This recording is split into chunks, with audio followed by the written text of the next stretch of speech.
भारत द्वारा अगले सप्ताह हिंद महासागर में उड़ीसा के तट पर अब्दुल कलाम द्वीप समूह से कई मिसाइल परीक्षण किए जाने की संभावना है। भारत द्वारा जारी किए गए एयरमेन या नोटम्स के लिए 2 नोटिस बताते हैं कि मिसाइल 750 किलोमीटर की दूरी तक उड़ सकती है।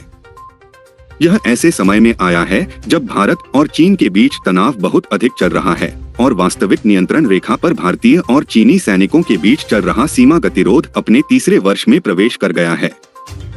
विशेषज्ञों का मानना है कि पहली अधिसूचना हवा से हवा में मार करने वाली मिसाइल या सतह से हवा SAM रक्षा मिसाइल के परीक्षण प्रक्षेपण के लिए हो सकती है, जबकि दूसरी अधिसूचना 750 किलोमीटर लंबी ब्रह्मोस लंबी दूरी की सुपरसोनिक क्रूज मिसाइल के लिए हो सकती है।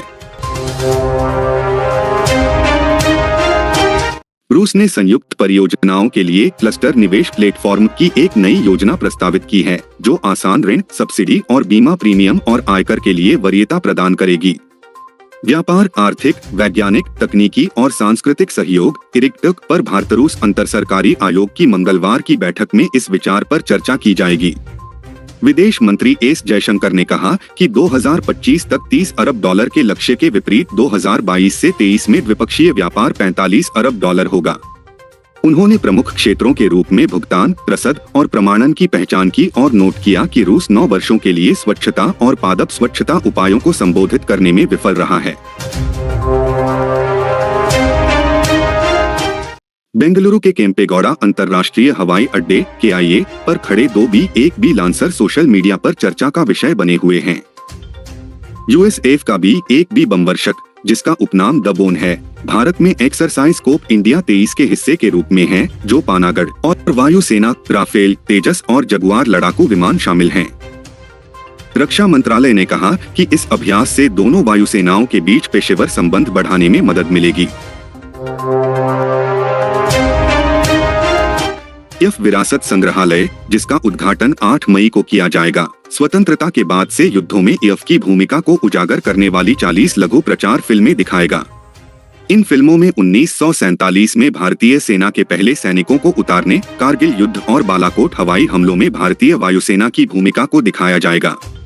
इसके अतिरिक्त आगंतुकों को एक होलोग्राफिक प्रोजेक्शन दिखाया जाएगा। साथ ही MiG-21 द्वारा पाकिस्तान वायुसेना के F-16 फाइटर जेट को मार गिराए जाने के अनूठे परिदृश्य भी दिखाए जाएंगे। केंद्र में 5 विमान भी हैं: नेट, MiG-21, MiG-23, ट्रेनर विमान HPT-32 दीपक और वायुसेना का कानपुर एक विंटेज प्रोटोटाइप विमान। भारतीय नौसेना MiG-29 के कब लैंडिंग गियर्स और एसोसिएट एक्चुएटिंग स्ट्रट्स की मरम्मत और ओवरहाल सुविधा के लिए एक्सप्रेशन ऑफ इंटरेस्ट EOI आमंत्रित कर रही है। कार्य के दायरे में MiG-29 के KUB लैंडिंग गियर और संबद्ध एक्चुएटिंग स्ट्रट्स के लिए व्यापक परीक्षण, मरम्मत और ओवरहाल सुविधाओं की स्थापना शामिल है। सुविधा में निम्नलिखित घटकों को शामिल किया जाना चाहिए: नोज लैंडिंग गियर का पैर, मुख्य लैंडिंग गियर का पैर, LH और RH, मुख्य लैंडिंग गियर की अकड़ को सक्रिय करना और नाक लैंडिंग गियर की अकड़ को सक्रिय करना।